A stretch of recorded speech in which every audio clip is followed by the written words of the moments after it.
कोणी बैलू पराई रे ललनवा अरे आज बहिणी बैलू पराई रे ललनवा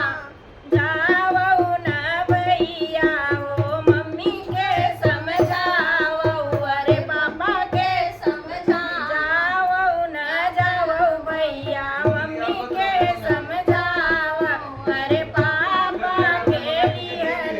संभाली रे ललनवा अरे पापा के लिए संभाल रे ललनवा फिरी लौटी आई भैया सावन महीनवा अरे सावन महीनवा अरे बहिनी का किया इंतजार रे ललनवा अरे बहिनी का करा इंतजार रे ललनवा लिहली जन्म भैया दुनौ एक कोखिया रे दुनौ एक कोखिया अरे कैसन विधाता लिखे मगरे ललनवा अरे कैसन विधाता लिखै लेखरे ललनवा पापा जतो है दियले घरवा दुवरवा अरे घरवा दुवरवा अरे हमके दियल देश निकाल रे ललनवा अरे हमके दियल पर देश रे ललनवा धन्य हमरे पापा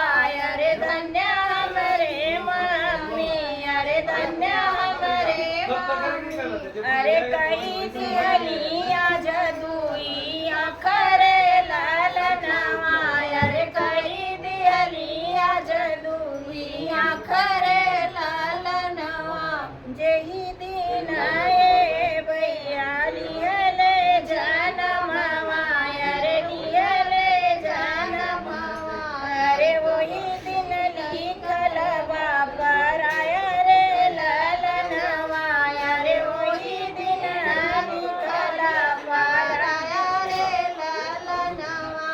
जात ही बाटू बहिनी तुही दूर देसवा अरे तुही दूर देसवा अरे कई घर दिहलू घर सुन रे ललनवा अरे कई घर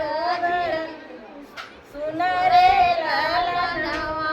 हमरे ही जाते पापा नहीं है पतोहिया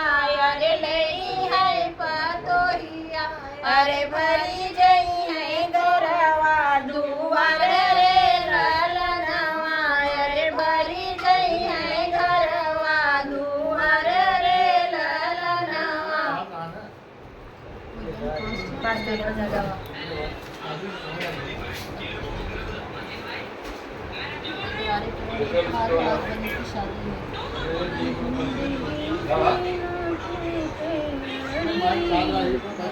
हस्बैंड की शादी ने तोड़ा रिकॉर्ड ले बनने कैसे गुलाम